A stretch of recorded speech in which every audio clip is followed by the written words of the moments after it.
like, subscribe, thank you. There was a king in a far country. He was famous, he was strong, and he was very clever. But in his country he had many wrongdoers. The king was unhappy about this, but how can you stop people from doing wrong? It is not easy. He thought about this difficult question for a long time, but he could not find the answer. Suddenly, one day, he had a good idea. He spoke to his people and told them to build a big stadium in the center of the city. It must be very big and very beautiful, he told them. So the people worked hard for many months. One day the building was finished. The stadium was ready. Inside it, there were places for 5,000 people. Everyone was very excited about this beautiful new building. Some wanted to watch games in the stadium. Others wanted to have dancing and singing. But what did the king want? No one knew. The day of the opening came. Everyone ran to the stadium to get a place inside. The people got more excited when the king arrived. They were all quiet, waiting. First he took his place. Then he stood up and spoke. "My people, my friends," he said. "Firstly, I want to thank all the workers for their good work. We now have a beautiful stadium, and it is very well built. Secondly, I know that many of you want to see games and dancing here. But this stadium is going to be different. It is not going to be a place for having a good time. It is going to be a place for wrongdoers. If one of you does something wrong, we are going to bring him to this place. There he must stand in the middle of this stadium in front of us all. Now, do you all see those two doors, colored blue, at the far end of the stadium? They look the same, perhaps, but they are not. Behind one door, I am going to put a dangerous animal, a tiger. Behind the other door, there is going to be a beautiful lady. The wrongdoer must choose one of these doors. If he opens the wrong door, he finds the tiger. It jumps out and kills him. If he opens the other door, he finds the beautiful young woman. She is to be his wife. They must marry immediately, right here in the stadium before our eyes. After that, they can live happily with us as husband and wife. So, each wrongdoer must choose very carefully. Before he chooses, he and we cannot know if he is going to live or die. As soon as he opens one of those two doors, we all know immediately. That is my idea. So tell me, my friends, is it a good idea or is it not? It is good, O king, it is very good, the people answered. But they were quiet. They were afraid. Thank you, said the king. Now go home. Come to the stadium again at the same time next week. Then you can watch the first wrongdoer make his choice. Every week from now on, a different man is going to choose to live, if he is lucky, or to die, if he is not. From that day, the people came every week to the stadium to watch a different wrongdoer. Sometimes he opened the right blue door, and the beautiful lady came out. Then there was singing and dancing. Everyone threw flowers down to the lucky people and went home happily. But at other times, the wrongdoer opened the wrong door. Immediately, a big tiger ran out into the stadium and jumped on the unlucky man. In a few minutes, the tiger killed him in front of all the watching people. When he lay dead in the centre of the stadium, the people went home sadly. They took their flowers with them. It is interesting that in a short time the number of wrongdoers in the country got much smaller. No one wanted to stand in the middle of the stadium and make that difficult choice.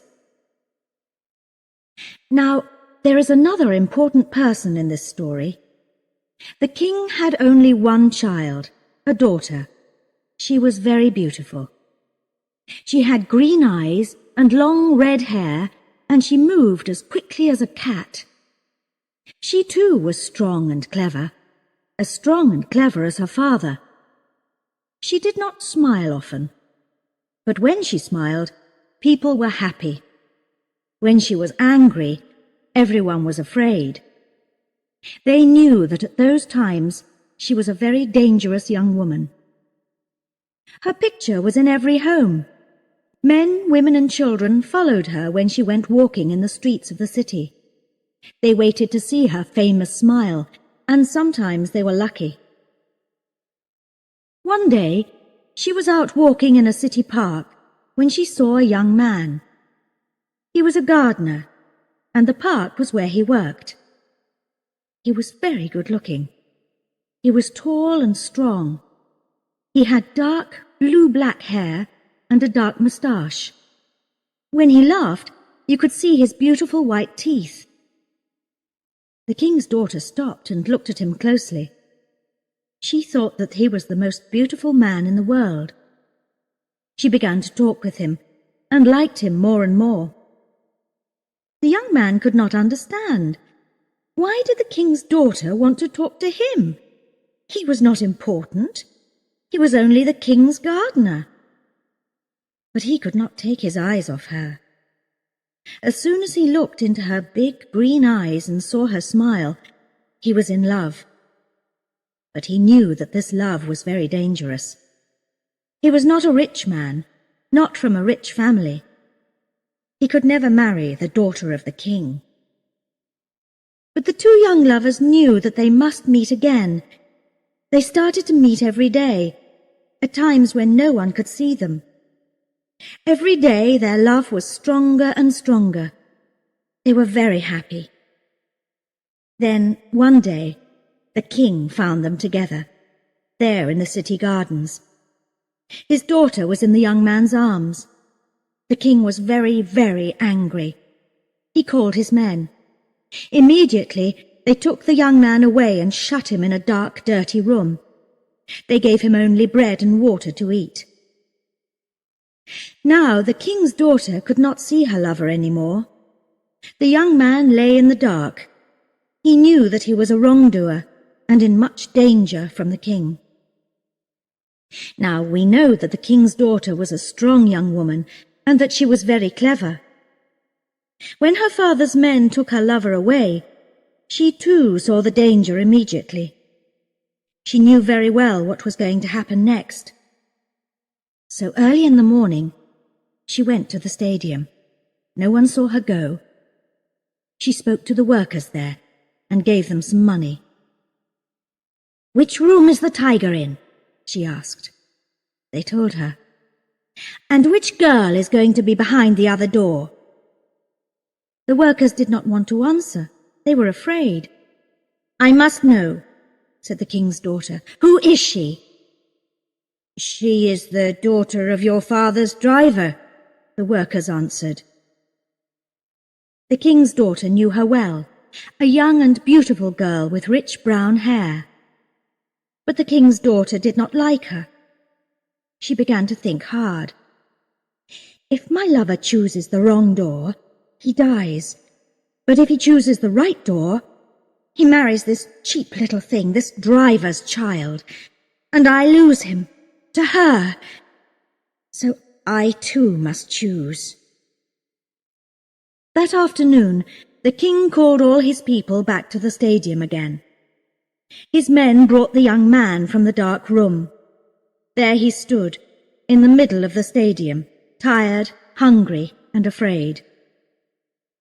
The king sat in his place above the people, and his daughter sat next to him. She did not move. Her face showed nothing. Then the king stood and spoke to his people.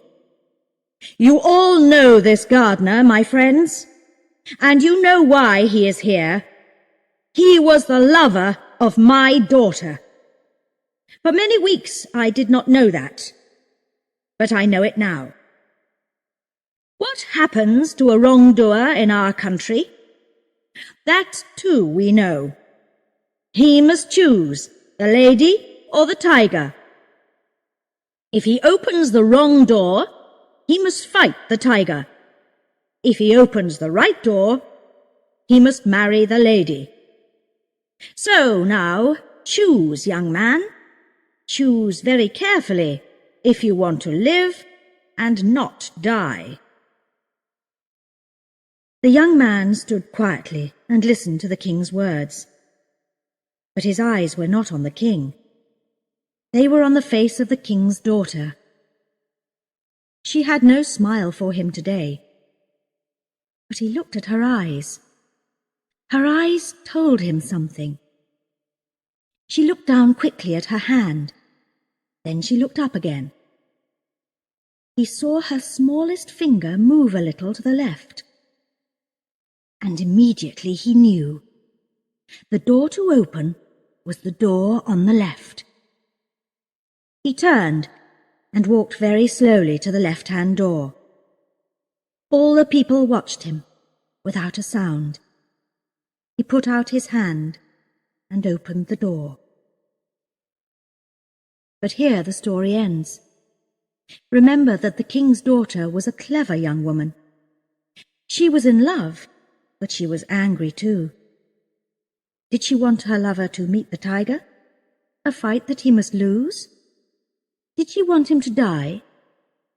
Or did she want him to live and have another beautiful woman for his wife? To give him this other woman in place of her?